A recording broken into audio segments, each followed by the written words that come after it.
Dear students, BPSC कैसे निकालें, इस थीम पर हम लोग कुछ टॉपिक्स कर रहे हैं, जिसमें पीटी और मेंस हम लोग दोनों के टॉपिक्स करने का प्रयास कर रहे हैं। एक टॉपिक आ चुका था 10 टॉपिक्स का पहला एपिसोड, आज इसका दूसरा एपिसोड है।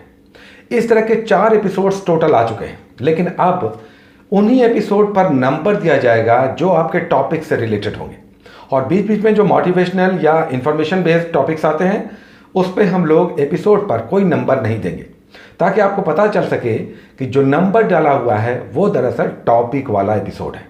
तो आज दूसरा एपिसोड होगा, चूंकि इसका पहला एपिसोड अभी कुछ दिनों पहले आया था। इसका थंबनेल आप देख सकते हैं, इसी थंबनेल पर आज एपिसोड नंबर 2 हम लोग करेंगे, जो 10 टॉपिक्स का एपिसोड होगा। आज जो हम लोग एपिसोड करेंगे उसमें मेंस के लिए भी हम लोग एक क्वेश्चन लेंगे और उसे लिखने का प्रयास करेंगे। लेकिन उससे पहले हमने टीच योरसेल्फ के बारे में आपसे कहा था। कई लोग कह रहे हैं कि ये बुक नहीं मिल रहा है, लेकिन आज ये बुक हमने मंगवाया, हमने सर्च करवाया कि आप जाइए, हमने भेजा और ये जानना चाहा कि क्या ये बुक मार्केट में है। ये बुक 3 बुक्स तो हमें मिल गया, एंशिएंट, दिल्ली सल्तनत और ये यूरोप का इतिहास। ये 3 बुक्स मिल गई, 450 के आसपास प्राइस पड़ा इसका, 450। ये 3 बुक्स बिल्कुल नई बुक मोना में मिल गई, इंडिया बुक डिपो या नॉवेल्टी में या अनुपम में, ये सब। और खजांची रोड में भी आप देख सकते हैं, जो मंदिर के पास एक दुकान है जो एकेडमिक के बुक्स रखती है, वहाँ पर भी ये मिल सकती है। लेकिन पटना कॉलेज के सामने मोना में ये इजिली अवेलेबल है। तो ये बुक अभी मिल रही है, केवल ये बुक, इसमें मुगल वाला सेक्शन नहीं मिला, बाकी इसके सेक्शंस मिल रहे हैं। हालांकि आप लोग जब रश करेंगे तो फिर से हो सकता है ये आउट ऑफ स्टॉक हो जाए, लेकिन मोना ने ये कहा कि ये बुक अभी हो सकता है ना मिले, जो 1-2 बुक्स नहीं मिल रहे हैं, 1 सप्ताह के बाद फिर से ये आ जाएगा, ऑर्डर दिया हुआ है। तो ये बुक आप सर्च कर सकते हैं। ये तो मान लेते हैं कि पटना में, लेकिन दूसरे जगहों पे ऑनलाइन आपको मंगाना होगा। ऑनलाइन में कुछ लिमिटेड बुक्स ही मिल रहे हैं, तो प्रयास आपको अपने स्तर पे करना होगा, तभी ये बुक मिलेगा, क्योंकि ये बुक कुछ लिमिटेड जगहों पे ही मिल रहा है। लेकिन जब आप इसे पढ़ेंगे तो आप देखेंगे कि ये बुक रियली बहुत अच्छी है। हालांकि कुछ लोगों ने यह कहा कि इसमें बहुत विस्तार से, देखिए जब आप वैदिक काल कर रहे हैं या सिंधु सभ्यता कर रहे हैं तो इसमें इतने अच्छे से बताया हुआ है, बहुत साधारण लैंग्वेज में, कि आप देखेंगे कि इसमें आपको शुरुआती टाइम में समझने में बहुत हेल्प मिलेगा कि किस तरह से विस्तार हुआ, इसका क्षेत्र कौन सा था, कहाँ पर सबसे पहले लोग आकर बसे, उसका किस तरह से धीरे धीरे आगे बढ़े, किन लोगों के साथ इनका युद्ध हुआ, और फिर किस तरह से व्यापार बढ़ा, कृषि बढ़ा, उद्योग बढ़ा। उसके बाद बहुत सारे जो कलाएं हैं, जो आर्ट एंड कल्चर, वो देखने को मिला। और फिर इनका दूसरा जो भी प्रशासन सब है वो यहाँ पर बहुत ही डिवाइड करके, बांट करके बताया गया है। तो जो पढ़ रहे होंगे वो समझ सकते हैं। एनीवे, आज हम लोग फिर से 10 टॉपिक्स ले रहे हैं। 9 टॉपिक्स आपको पढ़ने हैं जो पीटी से रिलेटेड है, और 1 टॉपिक आपको लिखना है। आज जो पहला टॉपिक हम लोग ले रहे हैं वो टॉपिक है हिस्ट्री को हमने थोड़ा सा रीशफल किया है। हिस्ट्री में मॉडर्न का पार्ट ज़्यादा वाइटल है, इंपॉर्टेंट है, इसलिए जो पहला टॉपिक हमने पिछले बार सिंधु सभ्यता से उठाया था उसे वहीं पे छोड़ रहे हैं, एंशिएंट ने, बल्कि हम लोग मॉडर्न से अभी आगे बढ़ेंगे और इसे एक बार रिवाइज भी कर लें, ऐसी स्थिति आए, इसलिए हमने एंशिएंट को छोड़कर अभी डायरेक्ट सोचा, कई लोगों के कमेंट्स भी आए, मॉडर्न को हम लोग लेकर चलेंगे, क्योंकि ये ज़्यादा इंपॉर्टेंट है। तो मॉडर्न आज हम लोग हिस्ट्री में लेंगे यूरोपियंस का अराइवल। ये पुराने लोग कर चुके हैं टॉपिक में, लेकिन हम लोग फिर से चुके स्टार्ट ले रहे हैं, तो सारे टॉपिक्स कंबाइंड फॉर्म में फिर से हम लोग कर रहे हैं। और ये टॉपिक्स बहुत ही महत्वपूर्ण है, जो लोग कर चुके हैं वो समझें कि ये उनका रिवीजन होगा। तो हिस्ट्री में आज पहला टॉपिक होगा यूरोपीय व्यापारिक कंपनियों का भारत आगमन, अराइवल ऑफ द यूरोपियंस, जिसमें पुर्तगाली, ब्रिटिश, डच और फ्रांसीसी 4 यूरोपीय शक्तियों का आप पढ़ेंगे।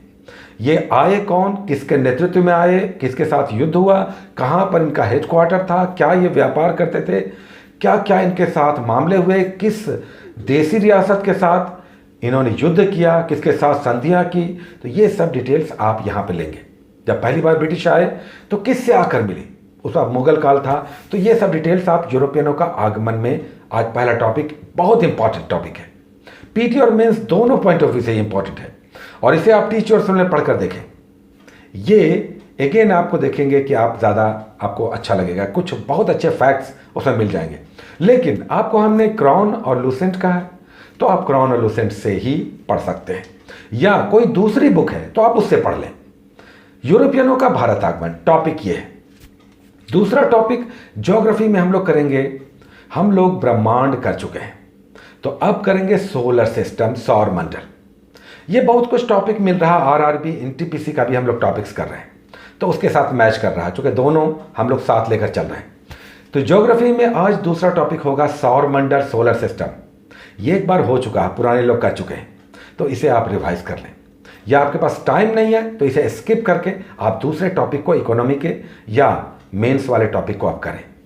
तो ज्योग्राफी में हम लोग करेंगे सोलर सिस्टम, डिटेल्स करें कि सन और उसके 8 प्लैनेट्स और फिर उसका मूवमेंट, कौन अपने कक्ष पर, अपने कक्षा में और अपने अक्ष पर, एक्सिस पर कितने स्पीड से या कितना स्लो घूम रहा है, कितने दिनों में एक चक्कर लगा लेता है, कौन सबसे फास्ट है, किस ग्रह पर, प्लैनेट पर कौन सा गैस सर्वाधिक पाया जाता है, कौन रेड प्लैनेट है, कौन जलता हुआ प्लैनेट है, कौन सर्वाधिक चमकीला है, ये सब डिटेल्स आप करेंगे सोलर सिस्टम में।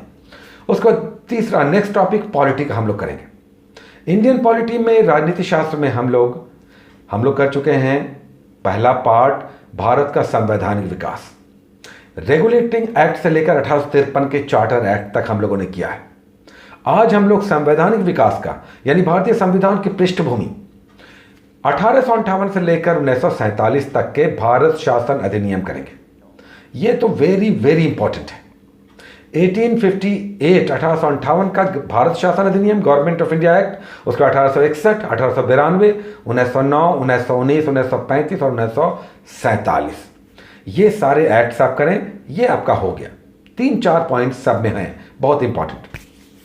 उसके बाद पॉलिटी के बाद इकोनॉमी हम लोग करेंगे। पॉलिटी के बाद इकोनॉमी टॉपिक हम लोग कर रहे हैं, इसमें हम लोग पहला टॉपिक कर चुके हैं। उसके बाद आज दूसरा टॉपिक करेंगे मुद्रास्फीति, यानी इन्फ्लेशन। ये भी टॉपिक आरआरबी से आपका मैच कर रहा है।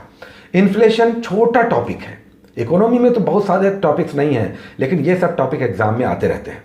इन्फ्लेशन हम लोग करेंगे, डिमांड पुल, कॉस्ट पुश, यानी लागत जनित और मांग जनित मुद्रास्फीति क्या है, यह समझने का प्रयास करें। उसके बाद आप थोक मूल्य सूचकांक और उपभोक्ता मूल्य सूचकांक, यानी होलसेल प्राइस इंडेक्स और कंज्यूमर प्राइस इंडेक्स समझेंगे। बस 4 पॉइंट में मुद्रास्फीति आपका क्लियर हो जाएगा। उसका नेक्स्ट हम लोग साइंस का टॉपिक लेंगे, चौथा टॉपिक।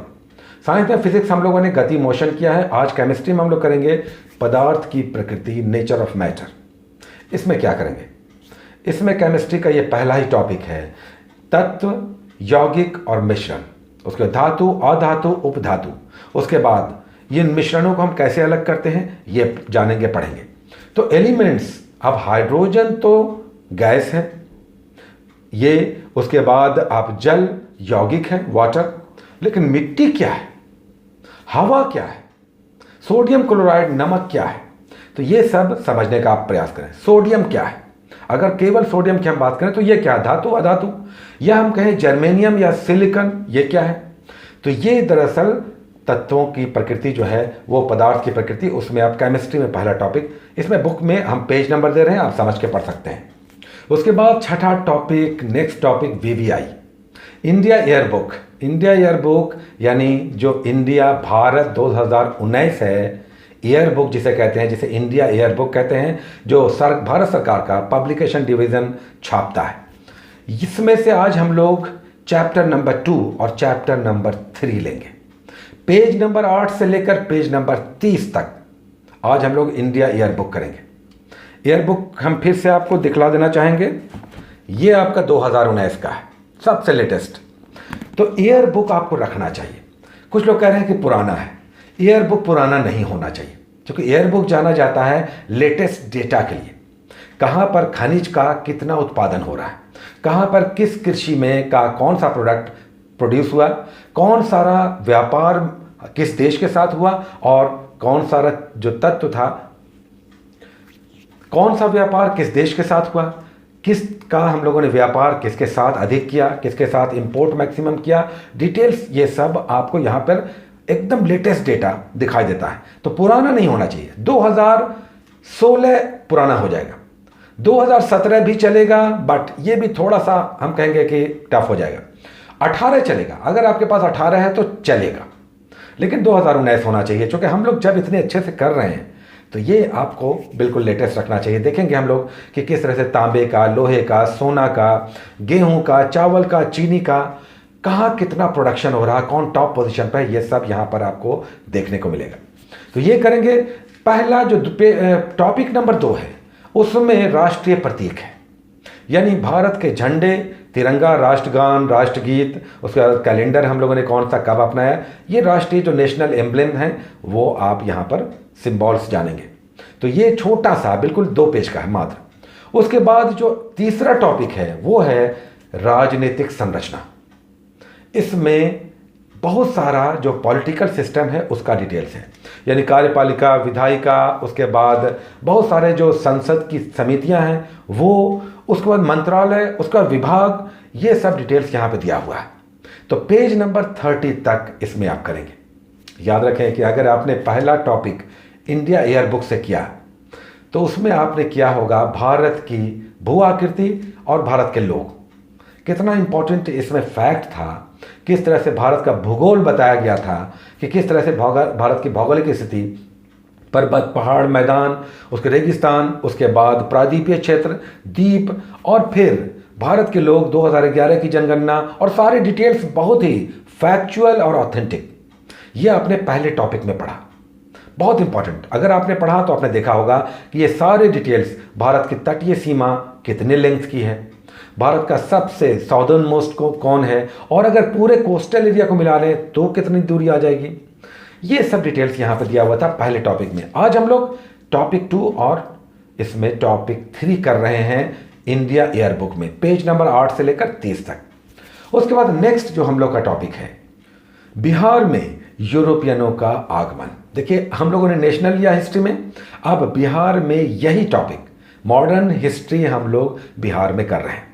तो बिहार में भी तो यूरोपियंस आए, कौन कौन आए, कहाँ कहाँ पे फैक्ट्रियाँ लगाई और कहाँ कहाँ पे कोठियाँ थी, क्या व्यापार करते हैं, तो ये आप यहाँ पे करेंगे। यहाँ पर संभव हो तो आप क्राउन ले सकते हैं, या इम्तियाज़ अहमद का ले सकते हैं, या बिहार नमन, ये 3 बुक्स अच्छी हैं, इससे आप पढ़ सकते हैं। तो इसमें पीटी के लिए भी अच्छा डेटा मिल जाएगा, और इवन मेंस के लिए भी इसमें कंटेंट्स हैं।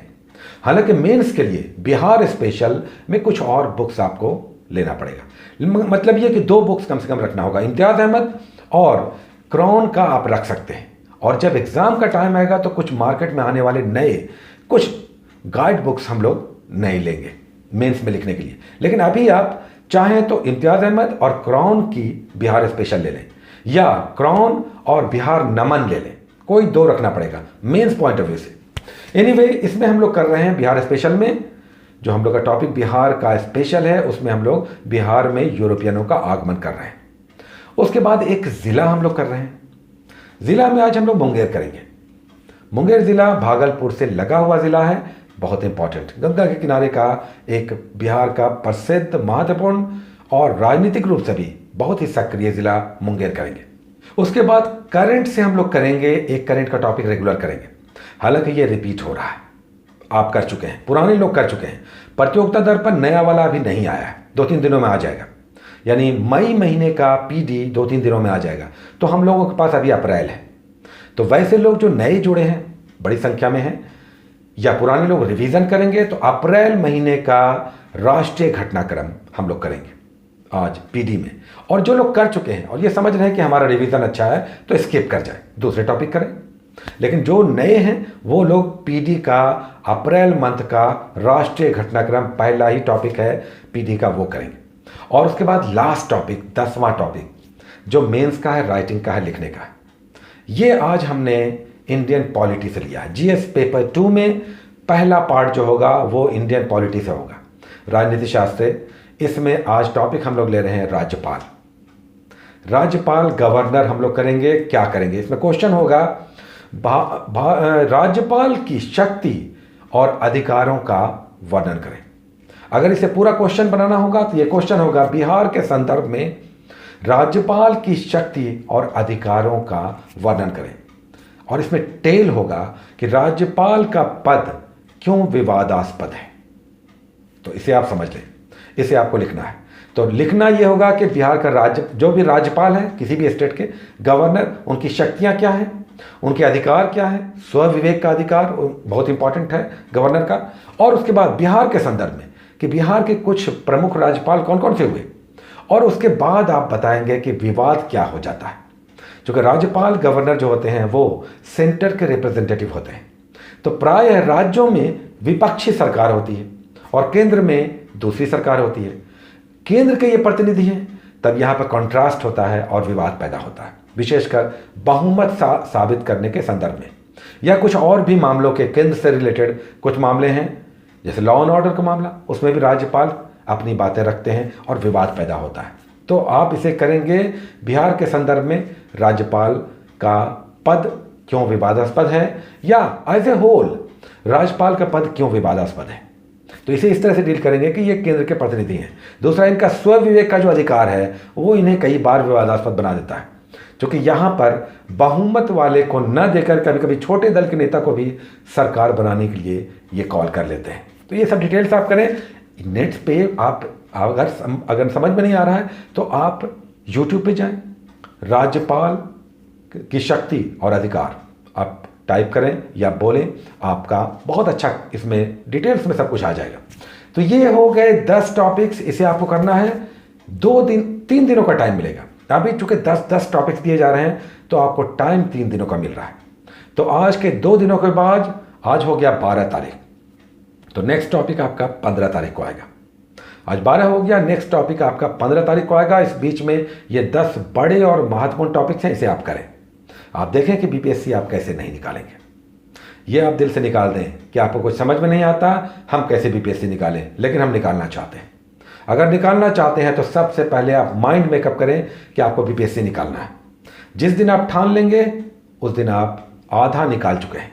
बीपीएससी जिस दिन आपने दृढ़ निश्चय किया उस दिन ही आपने आधा बीपीएससी निकाल लिया, और आधा आप पढ़कर तैयारी करके कंप्लीट करेंगे और इस तरह से एग्जाम में अपना बेस्ट परफॉर्मेंस देकर बीपीएससी निकालेंगे डेफिनेटली। और न केवल पीटी बल्कि मेंस और इंटरव्यू के साथ फाइनल रिजल्ट हमारा होगा अगर हम तैयारी सिस्टमेटिक ढंग से करेंगे। Take care.